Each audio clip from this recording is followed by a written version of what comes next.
Studies show that class sizes have grown 7% since 2001. These are the effects that budget cuts are having on schools. How much have your class sizes grown? Oh gosh. They've gone up, I guess, almost like 5 students a year. Like at the beginning of the school year, I think I had 31 kids in my class. Sometimes it can get cramped because we have 32 kids in our class. There is a lot of us, and sometimes we can be a handful. Yeah. So there's only one of her and like 31 of us. My budget hasn't grown, but my number of students has, so supplies are always a problem.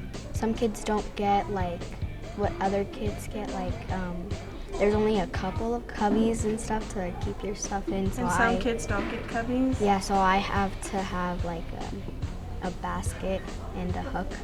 There are too many different needs in the classroom, and there's, because of the number of kids, it's too hard to get around to everybody. Well, sometimes when everybody has their hand up, she can't go to everybody, So some kids get more help than others, Yeah. do you think? I think in the aspect of splitting schools, a lot of specials teachers are split schools to accommodate, I guess, more students. So it affects specials, I think, a little bit more, and also cuts come up. So I heard that cuts might be done at the end of this year. So, I mean, that's always a nerve-wracking thing. When the district crunches the numbers for how many minutes we have in the day, they don't take into consideration transition time. You know, like how long does it take to get from one classroom to specials, or from lunch to back to the classroom, or even my kids transition pretty quickly, and even moving from one activity to the next takes time, and so they don't count all those minutes.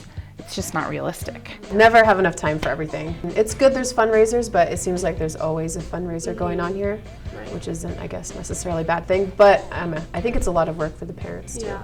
But I can't even imagine what it's like in perhaps a Title I school where they don't have they have like 2 people on their PTO, and nobody ever comes to the meetings, and nobody has money to give for fundraisers.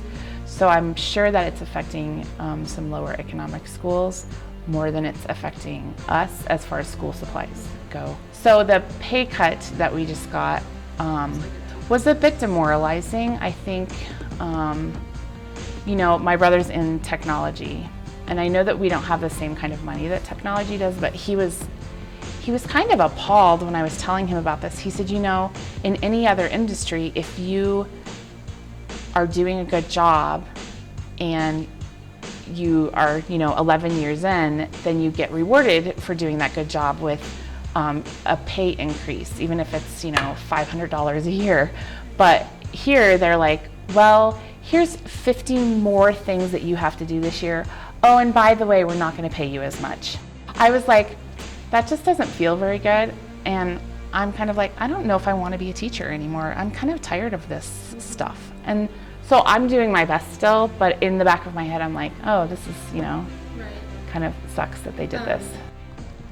Budget cuts are affecting schools all over the nation, and it should become a bigger priority because it's affecting our education.